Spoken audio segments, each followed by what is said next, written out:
Yo era muy joven cuando mi padre estaba investigando. Su oficina estaba en el otro extremo de la casa y yo no debía molestarlo.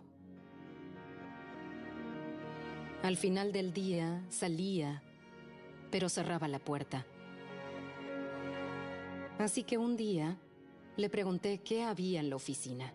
Y él dijo, oh, ahí es donde vive el tío Adolf. Entonces creí que había una persona viviendo en mi casa que jamás había visto.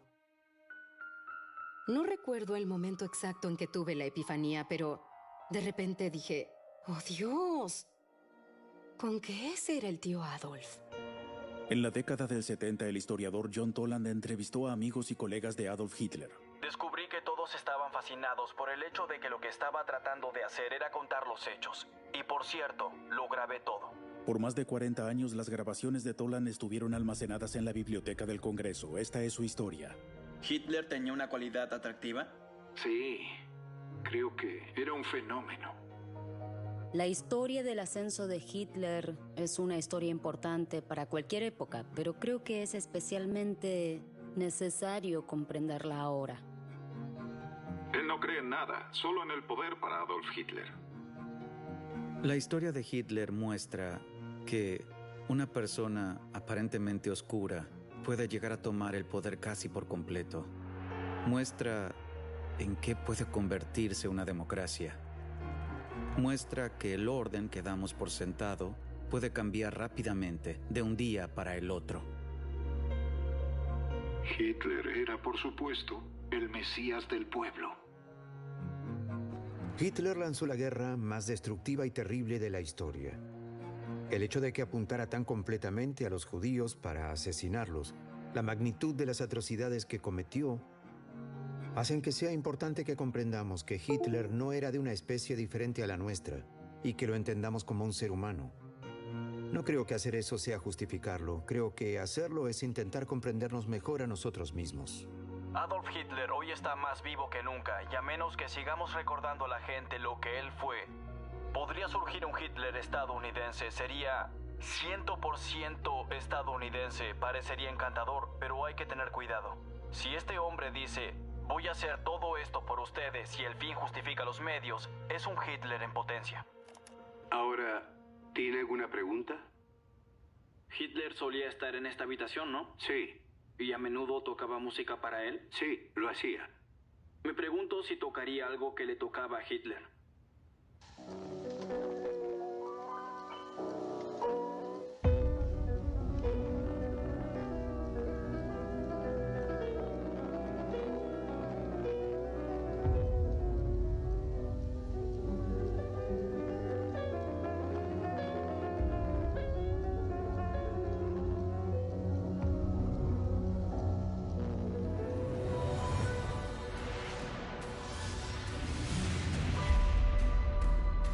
Hitler, las cintas perdidas del Tercer Reich. Primera parte, el austríaco, 1889-1924.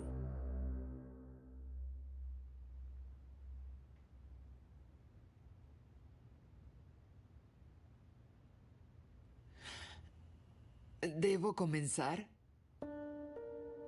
Cuando Hitler llegó en marzo del 38, yo tenía 9 años, todavía iba a la escuela.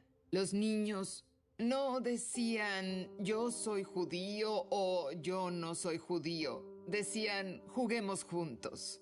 En el momento en que Hitler llegó, comenzó a ocurrir todo lo que él hacía con nosotros, los judíos. Estaba muy ansiosa. Yo corría a casa de inmediato y me alegraba alejarme todo lo posible de ese Hitler. ¿Estabas con Hitler cuando entró en Austria? Sí. Apenas podíamos caminar entre las multitudes. No te puedes imaginar el entusiasmo con el que nos saludaron. Anexión de Austria, marzo de 1938. Alemania controla totalmente los asuntos austríacos esta noche. La bandera nazi con la esvástica ondea en los edificios gubernamentales de Viena y otras ciudades. Austria fue declarada Estado de la Federación Alemana, Estado del Reich alemán. Hay un clima festivo y glorioso que se extiende en todas direcciones, porque el sol es glorioso. Es un día lleno de felicidad en el alma de toda la gente. La anexión de Austria realmente parece ser un logro culminante para la trayectoria de Hitler cuando se produce en 1938. Hitler había tenido una relación complicada con su país natal. Pero ahora aquí estaba este hijo nativo trayendo a los germano-austríacos, como se llamaban a sí mismos, a este gran Reich. De repente se le notaba la alegría. Por un lado, porque volvía a su país natal. Por otro lado, era por supuesto el cumplimiento histórico de unir a todos los alemanes. Cuando aparece allí, lo notable es que todo era mucho más fácil de lo que pensó que iba a ser. Desde el punto de vista de Hitler, fue una señal de tuve razón todo el tiempo. Les aseguro a los otros 68 millones de alemanes que están escuchando en este mismo minuto que esta tierra es alemana. A esta hora, puedo informarle al pueblo alemán de la realización del acto más importante de mi vida. Hoy declaró, anuncio el regreso de mi país natal al régimen del Reich. Y luego cerró. ¡Deutschland, Sieg Heil!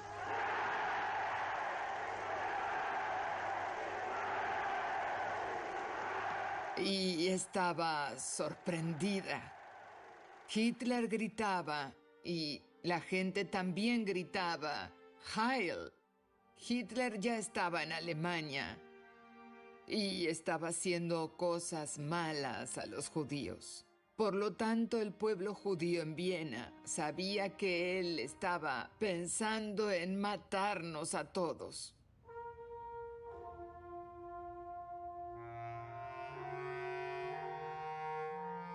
La foto de Hitler bebé es la foto más aterradora de todas. No hay manera de decir que ese bebé se va a convertir en un monstruo genocida. Es un bebé. Y lo que eso significa realmente es que si piensas en sus implicaciones para la naturaleza humana, cualquier niño tiene dentro la posibilidad de convertirse en Hitler. Hitler no fue el producto de un mal padre o una mala madre.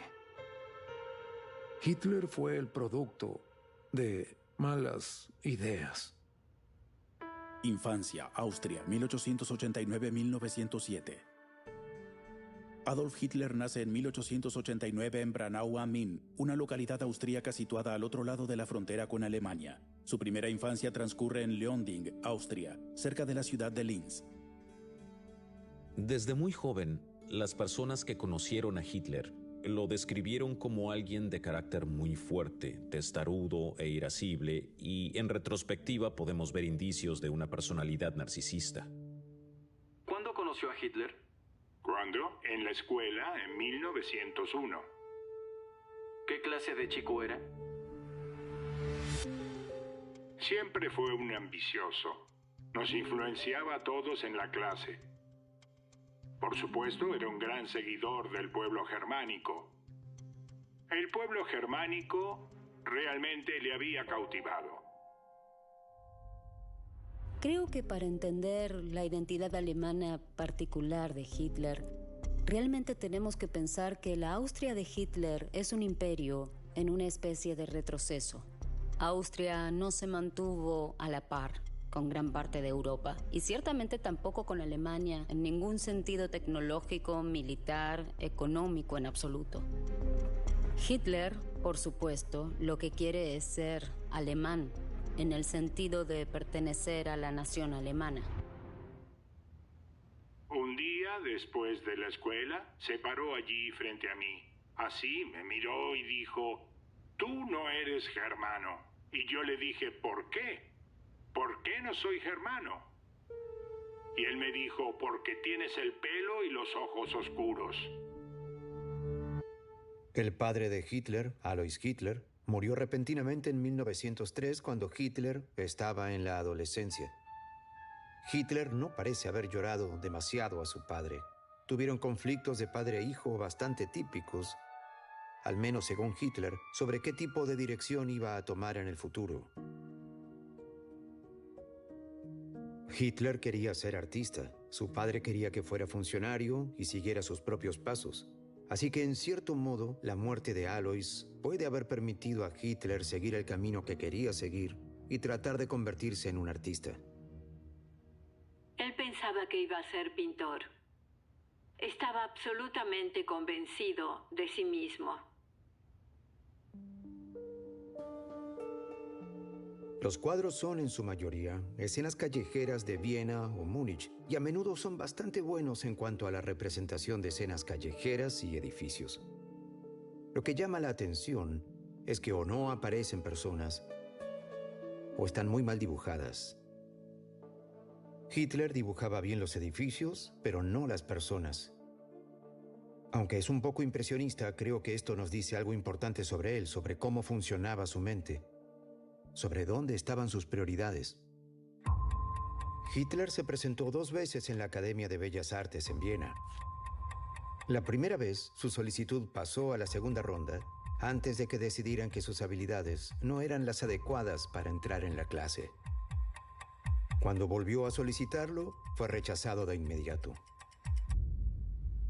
Esto coincide con el período de su vida en el que su madre enfermó de cáncer en 1907, por lo que todos estos desastres lo golpean más o menos al mismo tiempo. Hitler, según todos los indicios, se preocupaba por ella con una devoción que es a la vez sorprendente y tal vez algo inusual, y estuvo absolutamente afligido una vez que ella murió, porque parece ser que después de su muerte realmente pierde el rumbo. Y comienza ese periodo de unos 7 años de su vida donde él está a la deriva.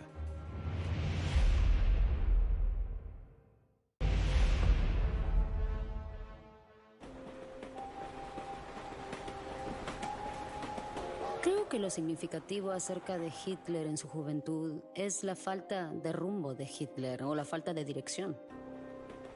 Hitler dejó Austria como un hombre que en ese periodo de su vida había sido un fracaso. Había estado viviendo en un refugio para indigentes en Viena y se ganaba la vida pintando cuadros, sobre todo para los turistas.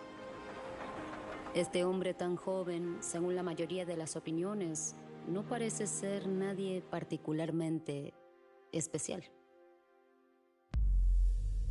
El austríaco sin rumbo, Múnich, Alemania, 1913. Cuando llegó de Viena, llevaba una maleta en la que todo estaba perfecto. Su ropa interior y demás. Como si su madre acabara de prepararle la maleta.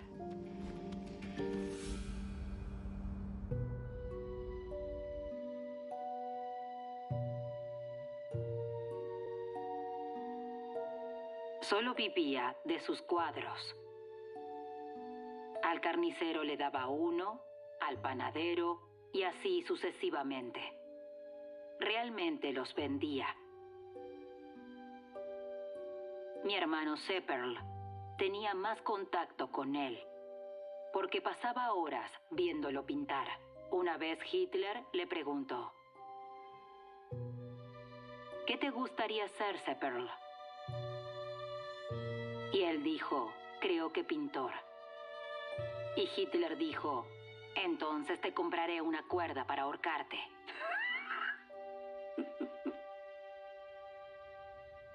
¿Habló con usted acerca de sus primeras experiencias en Viena? No realmente. Lo único que hacía siempre era despotricar contra los judíos.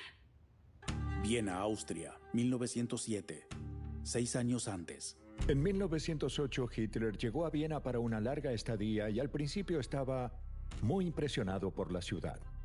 Viena era una ciudad multiétnica para los estándares de la Europa de la época. Era muy diversa. Viena tiene una cultura judía muy clara. Dependiendo de cómo se calcule, tiene un 8, 9 o 10% de población judía. Y muchos miembros de esa comunidad eran prominentes artística y culturalmente. Hitler no tenía los recursos económicos ni el talento artístico obvio. Simplemente no era capaz de entrar en ese círculo. Así que empezó a quejarse sobre lo que él veía como una especie de liderazgo cultural establecido que no estaba abierto a él. A lo largo de sus años en Viena, su relación con la ciudad se deteriora dependiendo de cómo se encuentre personalmente. Y diría que cuanto peor se siente, más crítica se vuelve su relación con la población judía de Viena.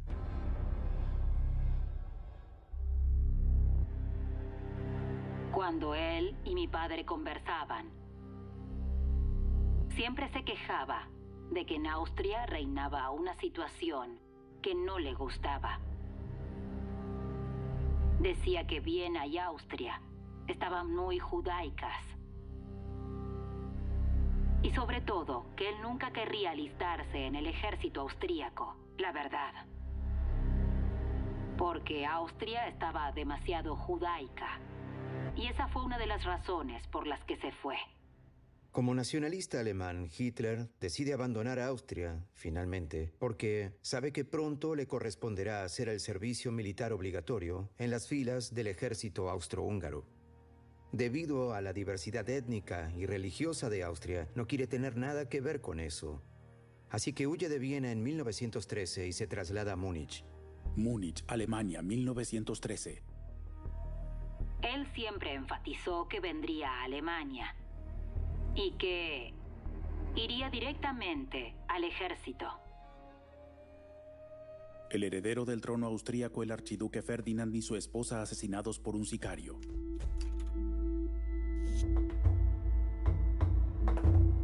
Hitler estaba muy feliz cuando estalló la guerra. Se apresuró a alistarse en el ejército bávaro. Dio un salto en el aire, porque ahora se le permitiría servir en el ejército de Alemania. Estaba muy contento de poder alistarse en el ejército alemán. Mi padre dijo, bueno, se necesita de todo. Y luego nos dejó para ir a la guerra.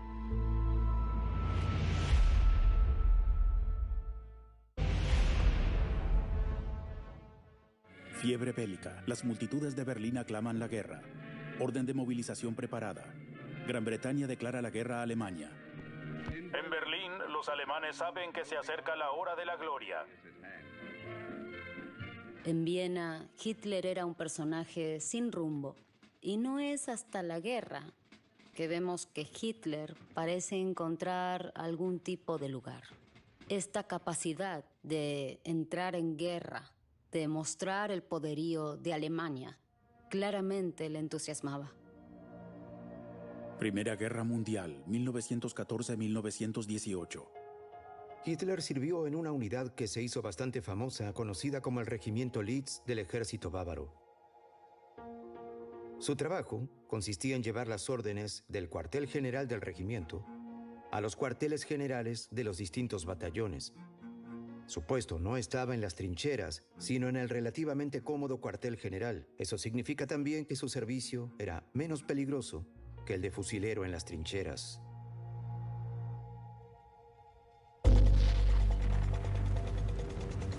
En la escuela teníamos mapas donde cada día se marcaban los frentes de los soldados.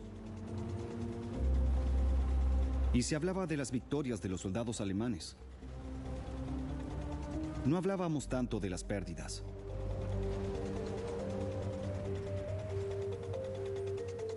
El entusiasmo que teníamos se convirtió en una enorme decepción cuando nos dimos cuenta de que la guerra estaba perdida. En agosto de 1918, el alto mando militar se dio cuenta de que iban a perder y que no tenía mucho sentido seguir luchando. después de haber sido sometidos a 4 años de información diciendo estamos a punto de ganar, estamos a punto de ganar, el pueblo alemán no puede comprender que realmente perdieron. Y fue en ese ambiente que varios de los comandantes del ejército, muy deliberadamente, formularon un cuento de hadas. Al colapso del ejército alemán, lo justifican los generales de la época diciendo que los socialistas y los judíos nos apuñalaron por la espalda. El antisemitismo era muy central en Alemania en aquella época. Era normal ver la expresión de la idea de que los judíos debían ser excluidos, que debían estar completamente fuera, que todo literalmente era culpa de los judíos. Todo esto era una fantasía, pero tenía un poderoso control psicológico para los alemanes que no entendían cómo podían haber perdido la guerra, y así, ese mito realmente ganó una creencia generalizada en Alemania en los años de entreguerras. El Tratado de Versalles fue el instrumento legal que formalmente puso fin a la Primera Guerra Mundial. Incluía pérdidas de territorio, ciertas cláusulas que, por ejemplo, desautorizaban la unificación entre Alemania y ahora Austria. Pero lo que realmente enfureció a casi todos los alemanes fue que el tratado obligaba a Alemania a aceptar la responsabilidad exclusiva del estallido de la Primera Guerra Mundial y, como consecuencia de eso, a pagar reparaciones a las potencias que la habían derrotado. Y en general se lo consideraba injusto, que castigaban más allá de lo razonable, hasta el punto de no permitir la supervivencia de Alemania. Múnich, Alemania, 1919. Hitler no volvió a ponerse en contacto hasta 1919. Estaba en un hospital militar porque tenía problemas en los ojos. El final de la guerra, la pérdida, lo había sacudido. Estaba mal. No quería creerlo cuando los soldados alemanes habían sido tan valientes. Y eso lo fortaleció. Lo fortaleció. Con el final de la Primera Guerra Mundial, en la forma en que termina, la devastación absoluta que siente, al darse cuenta de que ese intenso sacrificio no iba a servir para nada, parece encontrar por fin un objetivo. Este momento devastador es en realidad lo que lo pone en el camino para convertirse en el líder del partido nazi y finalmente en canciller de Alemania.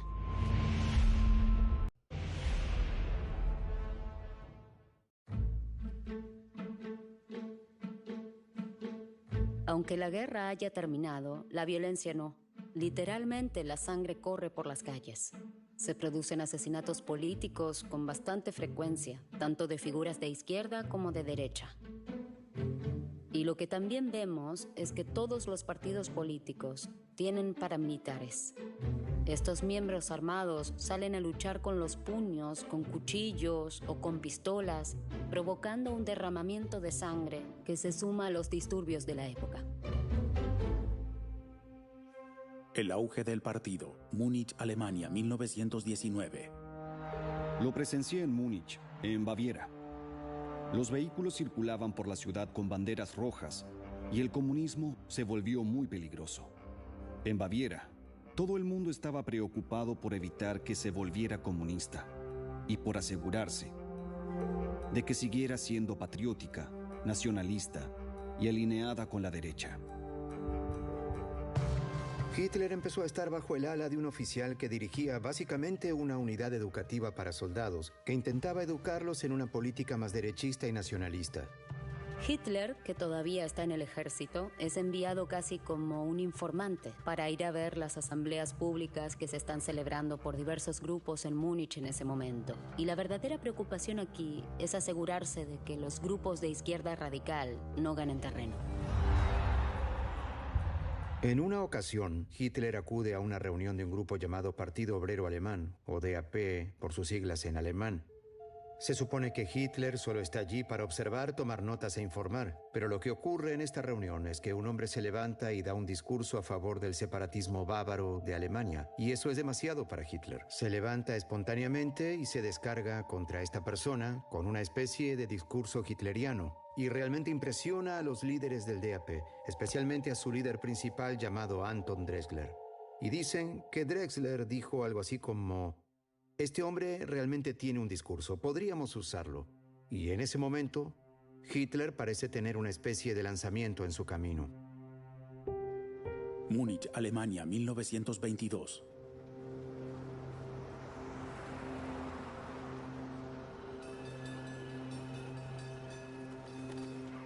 ¿Cuándo fue la primera vez que vio a Hitler? Mi marido nos llevó a todos y tuvimos que ir a esta pequeña reunión. ¿Aquí en Múnich? En Múnich, sí. ¿Y qué le pareció Hitler?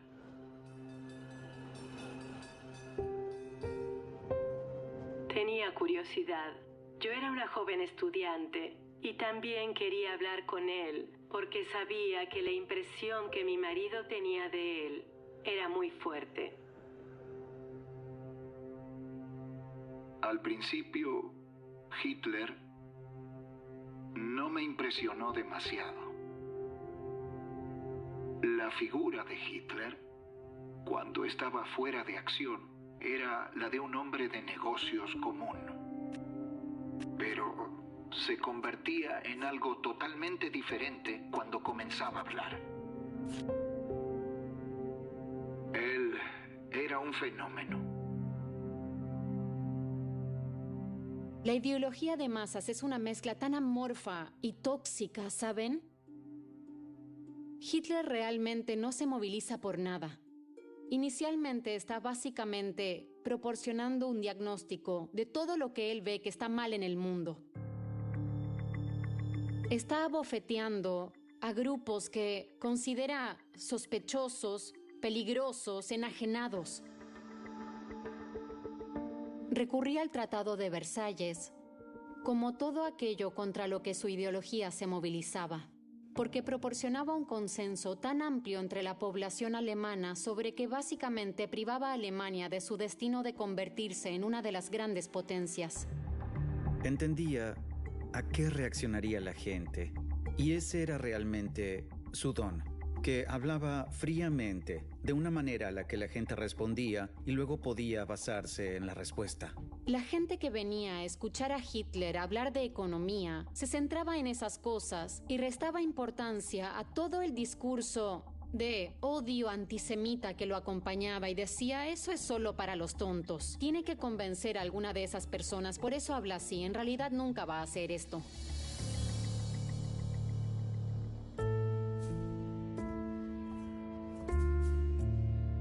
Sacudido por la pérdida de la Primera Guerra Mundial, enojado por la paz dictada, pasando por cosas como la hiperinflación, donde la gente que había ahorrado toda su vida quebró en un par de meses.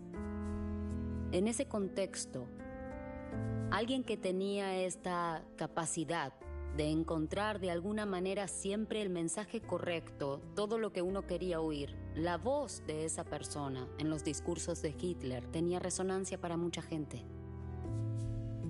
Estábamos de pie, porque la sala estaba llena hasta la bandera. Allí oí hablar a Hitler por primera vez. Sin duda me impresionó. Me inscribí, junto con algunos compañeros, en el partido. ¿Después del discurso subió a conocerlo? Claro. Me dijo, ¿qué te parece? Y yo le dije, estoy de acuerdo contigo. Y cuidando de no herir sus sentimientos, le dije, con alrededor del 95% de lo que dijiste estoy de acuerdo, y el 5% tendremos que hablarlo. Se trataba, claro, de los judíos y todo eso. No podía... Habría sido inútil decírselo. Disculpen si me río de eso. No creo que a Putzi Hafsteingel le importaran los judíos de un modo u otro. No lo suficiente como para que se desanimara por eso.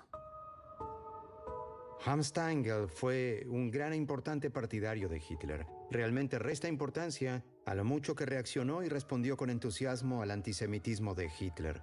Es una justificación de posguerra, como la mayoría de las otras grandes figuras nazis o militares escritas en una fecha posterior a la posguerra. En todas ellas habrá alguien que intente separarse de algún modo de lo que era la maldad de Hitler.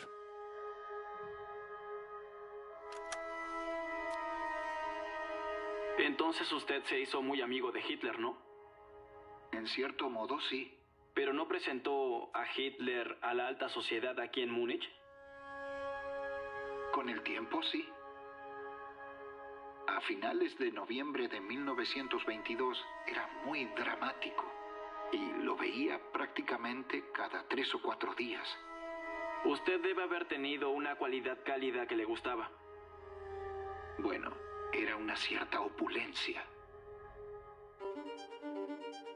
Entonces Hitler debe haber tomado un interés muy personal en ustedes. Sí, se interesaba por nosotros. Almorzábamos juntos, nos reíamos juntos, viajábamos juntos. Nos reíamos mucho juntos. Le gustaba reír. ¿Había algo especial en él? Sí, había algo especial. Las cosas no crearon a Hitler, pero Hitler... Creó las cosas, sí.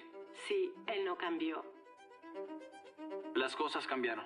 Así es. Sí.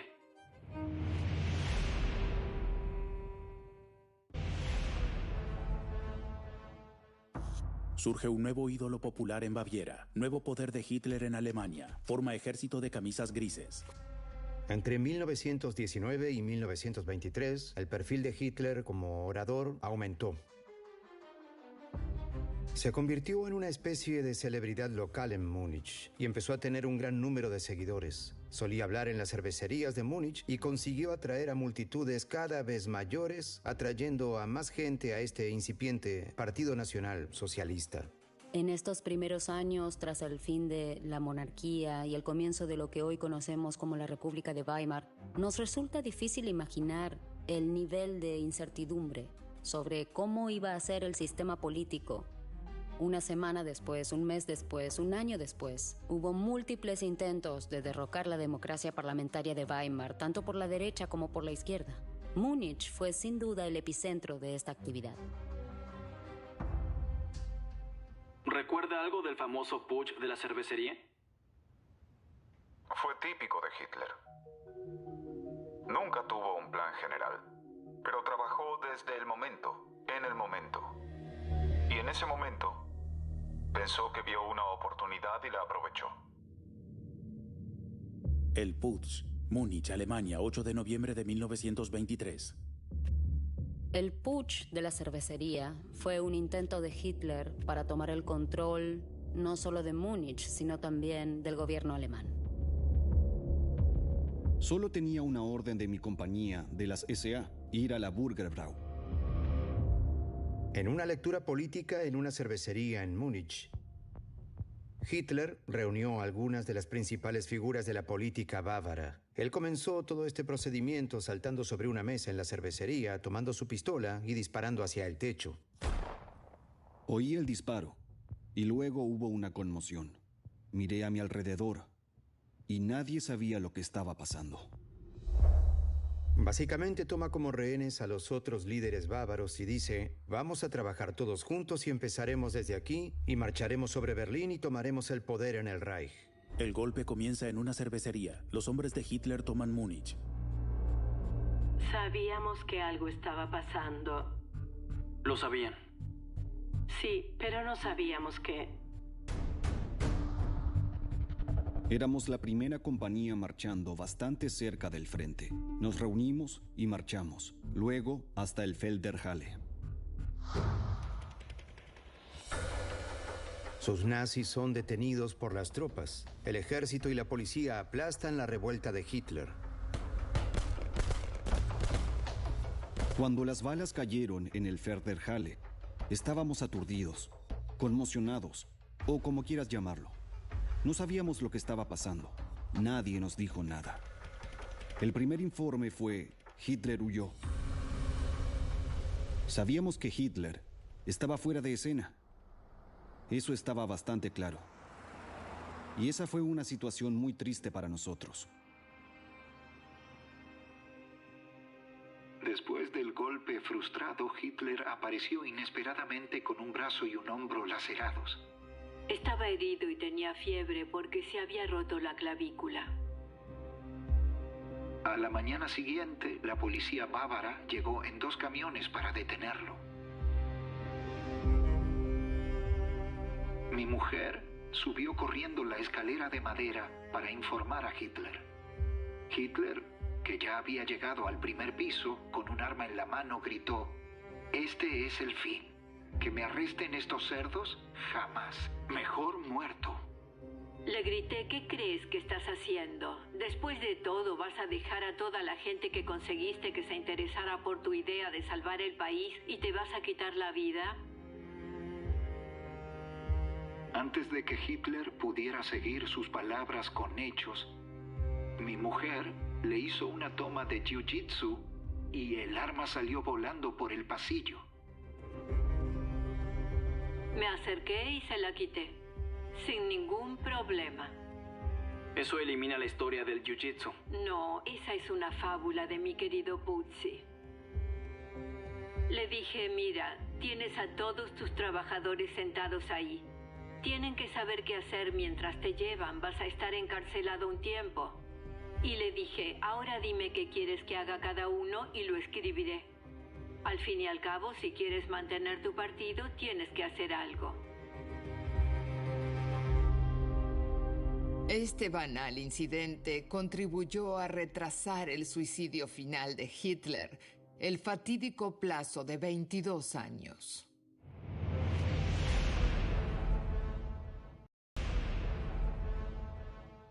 Golpe frustrado en Baviera. El líder está detenido. Hitler había organizado un golpe contra el gobierno bávaro. Eso fue traición. Por supuesto que tiene que soportar las consecuencias legales. El juicio. Múnich, Alemania, febrero de 1924. Al final, el juicio fue un proceso completamente ridículo. Pronunció largos discursos políticos y el juez no lo detuvo. Utilizó la sala del tribunal como escenario de campaña. Nosotros solo tenemos una gran esperanza: que vuelva a haber un Reich con autoridad. La hora ha llegado. Nuestro ejército crece. Hitler elogia su actuación. Hitler lo admite todo. El golpe frustrado fue una derrota devastadora para Hitler. Es por eso que trató de sentar las bases para una futura victoria, mientras que el juicio aún estaba en proceso. Lo hizo presentándose como un guerrero solitario.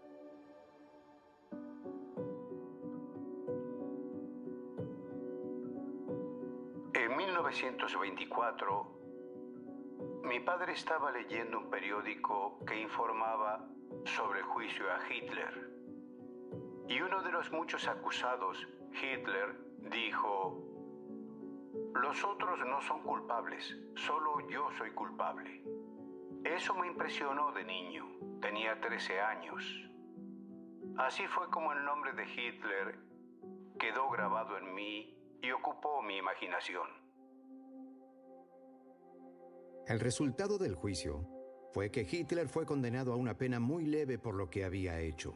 Por el delito de alta traición del que fue declarado culpable, solo se le impuso una pequeña condena de 5 años. Aumenta el espíritu nacional. La composición del tribunal era muy favorable a Hitler. Los jueces eran bastante de derecha, y era claro que desarrollaron una admiración por él. En el transcurso del juicio, uno de los jueces dijo algo así como: «¡Qué hombre increíble es Hitler!». Y desafortunadamente el juez fue demasiado permisivo y le permitió salirse con la suya.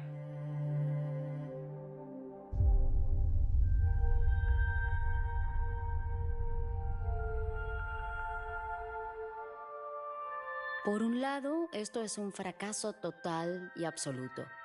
Pero al mismo tiempo, ahora más gente sabe quién es él. El juicio es, en cierto modo, una salida de Hitler al escenario nacional alemán. Es el juicio que hace de Hitler una figura nacional por primera vez. Unas semanas más tarde, un estudiante mayor en mi escuela tenía una esvástica en la solapa. Y esa misma noche fui con ese estudiante. Y así fui miembro de este joven partido nazi. ¿Cómo podía yo, como joven alemán intelectual, no haber seguido a Hitler y su política? Sus objetivos eran la moral misma, para mantener el dominio del hombre blanco, para destruir el bolchevismo y para hacer una Alemania tan grande y fuerte que, como potencia en Europa, garantizara la libertad durante 100 años. Los acontecimientos de la posguerra no me convencieron de lo contrario. Tras el juicio, Hitler pronuncia un discurso. Pueden condenarme, pero la diosa de la historia va a romper su condena y sonreirá. Hitler es derrotado, pero muchos de sus partidarios no solo siguen aquí, sino que están reformulando el partido nazi. A partir de esto, es extraordinariamente improbable que este hombre en particular pudiera ascender a una posición de poder muy considerable. Y sin embargo sucede, junto con años de crisis, de derramamiento de sangre y de terror. En memoria de Joaquín Tregner, 1935-2020. Para Hitler, la verdad no era algo que se demostrara con pruebas. Para Hitler, la verdad era algo que se sentía. Hitler era muy inseguro. Necesitaba el enorme círculo que lo rodeaba. Creo que nos resulta difícil imaginar que alguien que está siendo juzgado por traición sea nombrado canciller del país. Es el error de cálculo político más catastrófico de la historia moderna.